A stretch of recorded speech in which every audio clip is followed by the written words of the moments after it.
자, 그러면 이제 2차 시 수업을 시작하겠습니다. 자, 의정부시에 그린 아파트 화재가 있었는데, 내용을 보게 되면 15년도에 아파트 보는데, 내용 보게 되면 주차장 내부에 주차된 사륜 오토바이, 보통 오토바이는 2륜인데, 바퀴 내기 달린 오토바이에서 이제 사고 난 거죠, 그죠? 발생해가지고, 그 아파트하고 해 뜨는 마을로 이제 화재가 연소 확대된 거죠. 아마 이게 옆 단지로 퍼진 거죠, 그죠? 아마 그 라이터로 오토바이 키박스가 가열돼 가지고 화재가 난 것으로 파악되고 있는데, 자, 보게 되면은 아파트니까 피난을 못한 사람이 있었는가 봐요, 그죠? 사망이 5명에 부상이 125명, 상당히 큰 거죠, 그죠? 그러면서 아파트하고 드림타운 부분소라는 거는 부분이 소각됐다. 그 다음에 해 뜨는 마을 8세대가 반 정도 소각됐다. 그 다음 차량 30대가 전소하게 되면 전부 소각됐다. 그러니까 전소, 반소, 부분소가 되는 거죠. 그러니까 전체 소각됐냐, 반 소각됐냐, 부분 소각됐냐, 전소, 반소, 부분소. 그러면서 이런 재산 피해가 났는데, 문제점을 보게 되면은 건물 전면 2차선 도로에 주차된 차량이 많아가지고 소방차 진입이 어려웠죠. 요거는 우리나라가 아직까지 갖고 있는 고질적인 문제 중에 하나인데, 소방차가 응급시에 출동하려 했을 때 좁은 골목길에 차 진입이 안 되는 거죠. 그죠? 많이 개선되긴 됐지만은 그런 문제점이 아직도 좀 남아있죠, 그죠? 그 다음에 피난층. 피난층이라는 거는 건물이 이렇게 있을 때, 건물이 층이 이렇게 있겠죠, 그죠? 지상으로 통하는, 이게 지상이다 그러면 지상으로 통할 수 있는 층, 요걸 피난층이라 그래요. 근데 건물이 경사지에 있어가지고, 그러면 요 뒤에도 지상이고 앞에도 지상인 경우가 있겠죠, 그죠? 그러면은 이 건물에서 피난층은 지상으로 통할 수 있는 여기가 피난층이 되는 거고, 다시 지상으로 할 수 있는 여기가 피난층이 되는 거죠. 그러니까 피난층이라는 건 딱 무조건 1층이어야 된다, 그게 아니고, 수평으로 나갔을 때 딱 외부 땅으로 나갈 수 있으면 그게 피난층이다, 그렇게 보시면 될 것 같아요. 그 피난층의 가연성이라는 거는 불이 잘 붙는, 이 매우 높은 자동차 주차장에 위치해 있었던 거죠. 그러니까 불이 났는데 차량으로 불이 번져버린 거죠. 그럼 차량에는 기름통이 있으니까 그 기름통에서 불이 다시 이제 퍼졌다, 얘기가 되겠죠, 그죠? 그 다음에 건물 간격이 협소해가지고 서로 건물 간격이 좁았다는 얘기죠. 인접한 건물로 연소가 확대됐고, 아파트 외벽 가연제 사용으로 상층부로 연소 확대된 거죠.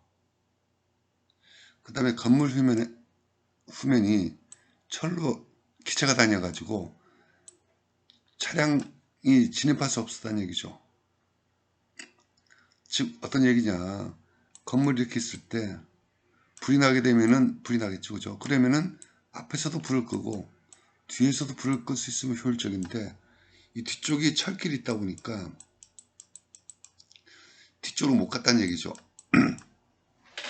자, 이런 전체적인 얘기를 봤을 때 불이 난 거는 그게 뭐 어떤 사고가 났더라도 꺼야 되는데, 일단은 길이 좁아가지고 소방차가 못 갔다. 그게 첫 번째 이유가 되겠고, 두 번째, 그 사람들이 피난해야 되는 그 피난층에 가연성 어떤 물질이나 어떤 물체들이 있어가지고 거기서 불이 붙다 보니까 사람들이 피난을 못하게 되는 거죠. 피난하는데 어려움이 있었다. 세 번째, 건물에 불이 나서 그 불이 옆동으로 퍼지지 말아야 되는데, 간격이 좁아가지고 퍼지기 쉬운 구조인데 또 하필이면은 그 건물 자체가 건물의 외벽이 가연제라는 얘기는 불이 붙을 수 있는 재료. 요 가연제에 반대되는 단어가 이제 불연제라 그래요. 불연제. 연소되지 않는 재료. 가연제하게 되면은 연소가 가능한 재료 이렇게 되겠죠. 그죠? 그러니까 불이 났는데 그 옆동으로 불이 퍼지지 말아야 되는데 그 옆동이 하필이면은 외벽이 가연제로 되어 있어가지고 불이 외벽에 쉽게 달라붙은 거죠. 그러니까 사실은 이제 진퇴양난인 거죠.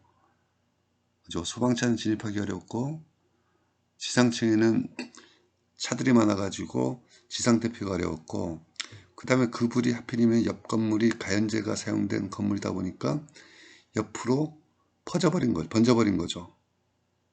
그죠? 그 다음에 엎친 데 설친 격으로 소방차가 막상 들어왔어도 뒤쪽은 철길이 있는 바람에 뒤쪽으로 소방차가 갈 수 없었던 거죠. 여러 가지 상황이 복합적으로 있었다. 그러면서 이제 개선사항이 중요하죠. 그죠? 자, 이 사고를 계기로 어떤 개선사항이 있었느냐. 자, 첫 번째, 소방 차량 진입 곤란 구간이 있을 경우에 노상 주차장을 이제 폐지하는 거죠. 노상 주차장이라는 것은 길 주변에 도로가 있을 경우에 길 주변에 이렇게 수평이든 뭐 대각선이든 직각이든 주차장을 만드는 경우가 있어요. 길 주변에 이렇게 차가 이렇게 다니는 주변에. 근데 여기에 길이 좁아가지고 그 소방차가 다닐 수 없다. 이 노상 주차장 때문에. 그러면은 이런 위치는 노상 주차장을 못 만들게 하는 거죠. 그죠? 그 다음에 소방 통로상. 소방 통로라는 거는 이제 소방차가 다녀야 되는 곳 아니면은 요즘은 아파트 단지에도 소방차 주차 공간 해가지고 이렇게 표시가 돼 있어요. 거기에는 불법 주정차 단속을 이제 강화하는 거죠. 상시라는 거는 24시간 365일 지속적으로. 그러니까 낮밤을 불문하고 소방 통로상에는 불법 주차를 못하게 하는 거죠. 그 다음에 아까 사고의 이제 문제점 중에 하나가 건물 외벽에 가연제를 사용해 가지고 불이 쉽게 붙었다 했는데 그 이후로 6층 이상 건축물의 전층에 외부 마감재는 불연, 중불연. 이 차이점은 불연하게 되면은 가연의 반대말인데 연소되지 않은 불연 재료 뭐가 있느냐를 보게 되면은 여러분들이 잘 아시는 콘크리트, 그다음에 철근, 유리, 그죠? 돌 이런 건 불연제가 되는 거죠. 불에 아예 안 타는 거죠. 근데 그럼 불에 타는 거 뭐냐? 나무, 예를 들어가지고 의류 이런 건 불에 타겠죠, 그죠? 근데 그 사이에 준불연제라는 게 있어요. 준불연제. 불연제에 준한다. 그러니까 완전히 안 타는 건 아닌데 줄연제에 분한다는 뜻은 불이 붙긴 붙는데 확산이 안 되고 그냥 살짝 연기만 나다가 꺼져버리는 거죠. 예를 들어 요즘 나오는 그 테이블이나 이런 거 보게 되면은 토치 가지고 불을 쫙 붙이게 되면은 타 들어가요. 타 들어가는데 그 토치라든지 이런 거에 불을 끄면은 그냥 그 타 들어가다가 멈춰가지고 그 자리에서 연기만 나지 그 자체로서 불이 안 번지는 거죠. 그런 것들이 이제 준불연제다. 즉 완전히 안 타는 건 아닌데 화재가 퍼지지 않는 재료다. 그렇게 보시면 될 것 같아요. 그런 걸 이제 6층 이상의 건축물에 사용하게 하는 거를 건축법에 넣은 거죠. 그죠? 건축법에. 법으로 만들어버린 거죠. 그리고 나서 마감 단열 일체형으로 마감하고 단열이 일체형으로 들어오는 외벽 시공하는 경우에는 불연성 단열재를 설치해라. 그러니까 단열재 하게 되면은 외벽재가 이렇게 있고 안에 단열재가 이렇게 들어가고 그리고 내벽이 이렇게 있는 경우가 있어요. 그러면은 그전에는 외벽재는 예를 가지고 석재로 쓰더라도 불연재가 되겠죠. 그죠? 안에 단열재를 가연성을 쓸 수가 있었는데 일체형으로 요게 마감이고 요건 단열이죠. 그죠? 요게 일체형으로 된 재료가 있어요. 이거 외벽하고 단열이 일체형으로 된 재료. 제일 대표적인 게 샌드위치 판넬 같은 거 보시면 되겠죠. 그죠? 여러분들 주변에 보게 되면은 샌드위치 판넬 해가지고 바깥은 철판되어 있고 안쪽에 스티로폼이라든지 어떤 재료가 들어간 판넬이 있는데 그 판넬 같은 경우에 일체형으로 되어 있지 않습니까? 그죠? 그랬을 때 그 일체형으로 된 걸 가지고 외벽에 시공하는 경우에는 불연성 단열재, 요 안에 들어가는 재료 자체가 불연성, 불이 붙는데 퍼지지 않는 재료를 해야 된다는 거죠. 그게 이제 여기서 보게 되면은 피난 방화 규칙 어떤 법조항에 신설된 거죠. 요 날짜가 두 개 있는 이유는 법이라는 것은 아무리 급해도 공포된 날부터 시행하는 건 좀 어려워요. 그죠? 왜냐하면은 지금 막 현장에서 공사를 하거나 허가를 받아야 되는데 허가 받으러 갔는데 오늘 법이 공포돼 가지고 안 됩니다 이러면 안 되거든요. 그래서 항상 좀 시간을 두는 거예요. 그 시간은 이제 그 사안에 따라 가지고 위급하면은 아주 급하면은 짧게 두기도 하고 조금 그래도 여유가 있거나 좀 큰 거에 적용되는 경우에는 좀 길게 두는 거죠. 그러다 보니까 요 앞에 날짜 있고 뒤에 날짜 있는 게 신설된 거는 요 앞에 날짜고 시행하는 거는 좀 뒤에다. 날짜가 두 개다 이렇게 보시면 될 것 같아요. 요 밑에도 보게 되면은 개정됐고 시행 있고 개정 시행 뭐 신설 시행이 같이 된 날도 있지만 보통 개정되고 시행되는 거를 이제 날짜에 좀 텀을 두죠. 그게 일반적입니다. 그 다음에 밑에 사항도 그냥 한번 쭉 보시면 될 것 같아요. 의무화 시켰죠. 그죠? 의무화. 여기서 피로티라는 거는 건물 있는 경우에 건물 밑에 기둥으로 이렇게 돼 가지고 이렇게 돼 있으면서 여기에 사람이 다니거나 차가 이렇게 주차하는 어떤 그런 공간을 이제 피로티라 하죠. 그죠? 피로티 주차장의 천장 마감을 단열재 불연, 준불연을 이제 사용을 의무화한 거죠. 자동차 화재가 났는데 천장에 불이 붙겠죠. 그죠? 근데 천장에 불이 붙었는데 그 천장이 단열재가 불연, 준불연 하게 되면은 화재가 안 퍼지겠죠. 그죠? 그런 뜻을 얘기하는 거예요. 밑에 것도 한번 여러분들 보시면 좋을 것 같습니다. 내용이 이제 앞으로도 길기 때문에 조금 빨리 나가겠습니다. 그 다음에 세월호. 최근까지도 세월호. 그 다음에 이거 다음에 있었던 게 이제 이태원 뭐 이런 사고들이 굵직굵직한 사고들이 있었는데 참 사고만 보면 안타까운데 더 안타까운 것은 요 사고를 계기로 해가지고 사회가 통합된다라든지 어떤 방향으로 나가는 게 좀 필요한데 그 방향이 어떤 방향이든지 근데 그 방향으로 나아가지 못하고 좀 발목이 잡혀 있는 그런 모습들이 조금 보면 안타까워요. 개인적으로는.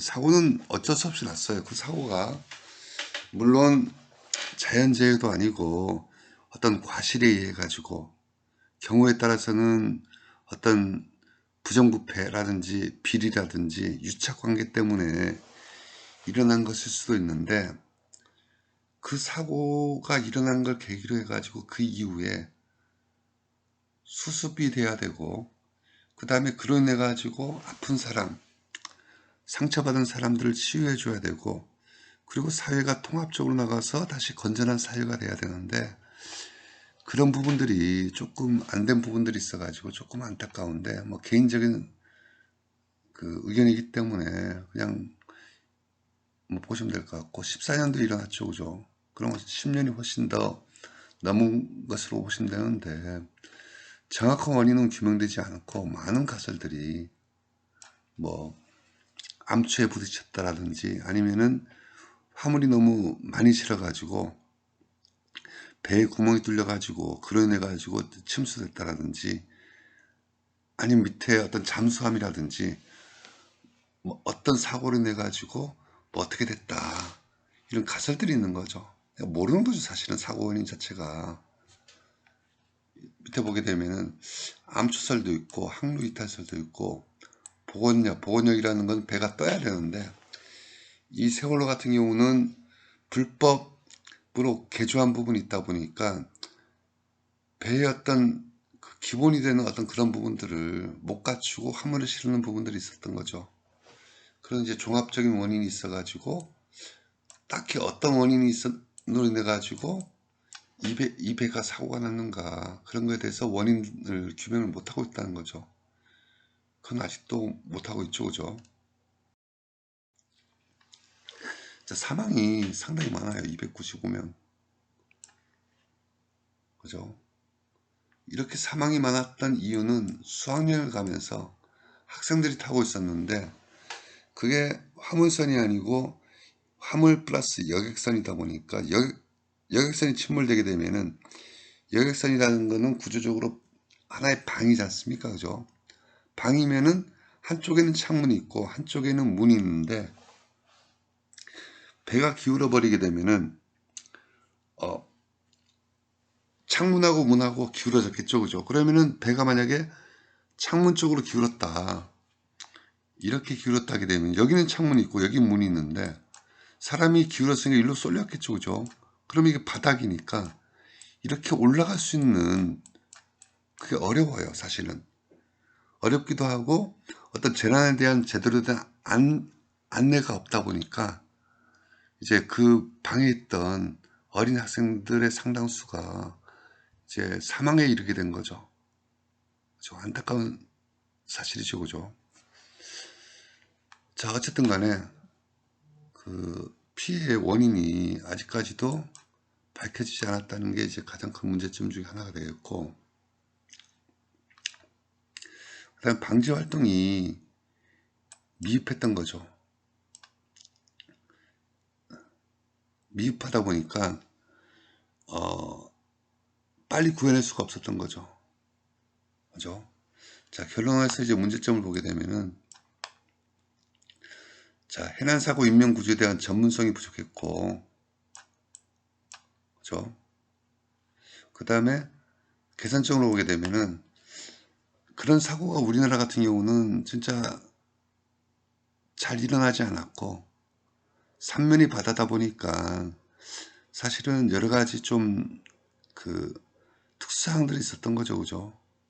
그래서 이제 개선적으로 보게 되면은 특수 군함 부대 설치하는 걸 한다라든지, 어떤 환경별이라는 것은 이제 재난 환경별로 어떤 긴급 통신법을 이제 일어나. 그러니까 이런 사고가 나게 되면은 공무원이 들어가고 해경이 투입되고, 뭐 해상사고 같은 경우는 여러 가지, 그 다음에 육상에서 소방이 지원되고, 그 다음에 의무가 지원되고, 공무원이 투입되고, 여러 가지 투입되는데, 요 부서들의 어떤 통신이 서로 달랐던 거죠. 그래서 서로 간에 연락이 좀 안 되는 그런 상황들이 있다 보니까 긴급통신법 일어나, 긴급한 상황에는 이제 통신을 같이 하는 걸 이제 만든 거죠. 그 다음에 현장 지휘 체제 역량을 강화시킨다라든지, 재난안전 관련 교육 훈련 강화, 그다음 민간 협업을 통한 이제 참여율 제고 같은 것들을 이제 개선점으로 냈는데, 아까 말씀드린 것처럼 이런 개선점이 나왔다 그래가지고 요게 어떤 바로 뭔가 시행이 이루어지느냐, 그건 아니다. 점진적으로 뭔가 이 중에서 뭔가 이렇게 어떤 건 시행되고 어떤 거는 조금 더 두고 보면서 뭔가 시행되고, 그렇지만은 시행되는 방향으로 뭔가 가고 있는 거는 맞다, 그렇게 보시면 될 것 같아요. 자, 그러면서 이제 대규모 정전 사태도 사실은 있었는데, 사실은 제 기억에도 사실 없었고, 그죠? 우리나라에 이 정도까지 있었던 게 있었는가 할 정도로의 어떤 사고가 있었는데, 11년도에 있었다 그래요. 자, 블랙아웃 직전까지 갈 정도로 전력 부족 현상이 극심한 상황에서 한국전력거래소에서 블랙아웃을 피하고자 고의로 각국 지역의 전기를 돌아가면서 차단. 요 사진은 이제 이 블랙아웃 정전된 사례가 없어가지고 그냥 뉴욕 맨하탄에 정전된 사례를 제가 가져온 거고, 요거는 이제 또 송전 설비의 사례를 가져왔는데, 요 내용에 대해서는 뒤에서 다시 한번 설명할게요. 그죠? 그러니까 내용적으로 보게 되면은, 블랙아웃이 뭔지, 그 다음에 왜 고의로 각 지역의 전기를 돌아가면서 차단해야 했는가, 그 내용을 잠깐 살펴보겠습니다. 자, 피해 규모는 뭐 넘어가시고, 자, 우리나라 전 국토가 있는데 전력 공급이 어디선가 이렇게 들어와요. 근데 그게 끊겨버린 거예요. 끊겨버리면은 이쪽에 전기가 이쪽에서 공급이 안 되니까 다른 쪽의 전기가 이쪽으로 공급돼야 되는 상황이 발생할 수가 있겠죠. 그죠? 전기는 여러 군데서 오니까. 뭐 주유소 사례를 들게 되면은 이쪽 주유소에 기름이 없어요. 그러면은 차들이 다른 쪽 주유소에 몰리겠죠. 그죠? 그런 것처럼 우리나라 지역의 전기 같은 경우는 한 군데서만 전기를 받는 게 아니고 여러 군데에서 같이 전기가 들어오게끔 연결이 일부 돼 있어요. 자, 그러다 보니까 한 군데에서 전력 공급하는 요 전력 공급 장치가 고장나게 되면은 나머지 쪽에서 전력을 공급해 줘야 되니까 전국에서 쓸 수 있는 전기에서 전기는 일정하게 생산되는데 갑자기 전기가 부족해지는 거예요. 전기가. 그러면 어떻게 돼요? 다른 쪽에 발전시설이 어떤 트러블이 생겨가지고 과부하 걸릴 수 있겠죠. 그죠? 그걸 이제 블랙아웃이라는 거죠. 블랙아웃은 뭐냐? 전력 공급이 제대로 안 돼가지고 도시 전체가 정진에 빠지는 것. 일부만 빠지면 되는데 도시 전체가, 예를 들어 서울로 따졌을 때 강남구 쪽에 대규모 정전 사태가 일어났는데, 강남구에 일어났으니까 나머지 전기가 전부 강남구 쪽으로 빠져나가면은 그 주변 도시, 예를 가지고 용산구라든지 도봉구라든지 서초구라든지 뭐 여러 가지 구가 있지 않습니까? 그죠? 그 도시들의 전력에 어떤 과부하가 생길 수 있는 거죠. 그래서 한국전력공사에서 이 블랙아웃을 막기 위해 가지고 고의로 일부러 각 지역의 전기를 돌아가면서 이제 끊어버린 거죠. 일부러 전기를. 그러면은 돌아가면서 전기가 차단되는 거니까 들어온 양이 부족해도 일단은 돌아가면서 쓸 수가 있겠죠. 그죠? 응급 상황에서는 쓸 수가 있다는 얘기죠. 그죠? 사상 초유 사태가 발생했었어요. 이렇게. 자, 어떤 문제점이 있었냐. 결론을 보게 되면은 예측했던 전기 사용량을 초과하는 실제 전기 사용량이 있었다. 자, 전기는 에너지인데 에너지 종류가 두 가지가 있어요. 크게 따지면은 화석 에너지가 있고, 그 다음에 전기 에너지가 보통 크게 있어요. 전기, 우리가 쓰는 에너지는 이 화석 에너지를 통해 가지고 전기를 만들기도 하고 뭐 불을 데펴 가지고 가스를 만들어 가지고 불을 데피기도 하고 하는데, 이 전기가 만들어지는 과정이 화석 에너지를 가지고 만드느냐 일반적인 전기, 예를 들어 태양광이라든지 원자력이라든지 아니면 화석 에너지를 태워서 만들든지 이런 식의 전기를 만들겠죠, 그죠? 자, 이 화석 에너지하고 전기 에너지의 차이점은, 화석 에너지는 보존을 하면은 거의 100% 보존이 돼요. 물론 시간이 지나면서 조금 그 에너지량이 떨어지는 경우가 있긴 있어요. 예를 들어 가지고 휘발유 같은 경우는 보관을 하고 계속하게 되면은 약간의 증류가 발생해 가지고 약간 휘발성이 떨어진다든지 이런 문제점이 있지만은 화석 에너지, 석탄이라든지 이런 것들은 그냥 만들어 놔두게 되면은 100년이고 200년이고 계속 지속되겠죠, 그죠? 그거에 비해서 전기 에너지는, 전기를 만들게 되면 이 전기가 시간이 지나면 없어져 버려요. 시간이 지나면 없어지는 걸 가장 실감할 수 있는 게, 집에서 여러분들 건전지 사서 개봉을 안 했다 하더라도 집에 놔두게 되면은 1, 2년 뒤면 못 쓰게 되지 않습니까? 그죠? 그러니까 전기가 없어져 버리는 거죠. 그래서 그 실제 전기 사용하는 한전이나 이런 데서 보게 되면은 전기 사용량을 예측해 가지고 그거에 조금만 초과되는 정도로 전기를 생산해요. 왜 그런가 하니까 전기를 많이 생산해도 전기가 없어져 버리니까 생산하는 한전 입장에서는 손해지 않습니까? 그죠? 그러니까 딱 맞겠는데 그보다 조금만 더 많게 이렇게 만드는 거죠. 근데 어떤 일이 있어서 초과해서 사용을 해버리는 거죠.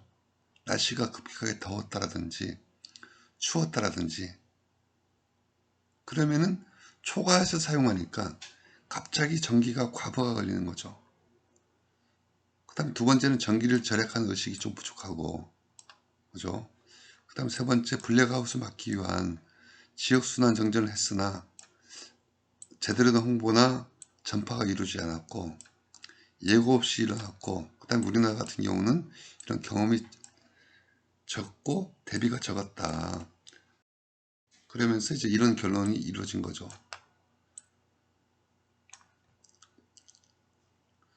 그죠? 그러니까 사실은 초유의 사태였고 이런 걸 안 해봤었기 때문에 이런 사고가 일어났었는데, 이런 개선점을 마련해 가지고 뭔가 하려고 했다, 이런 게 꾸준히 생겨났다, 그렇게 보시면 되겠습니다. 2차신 이걸로 마치겠습니다. 감사합니다.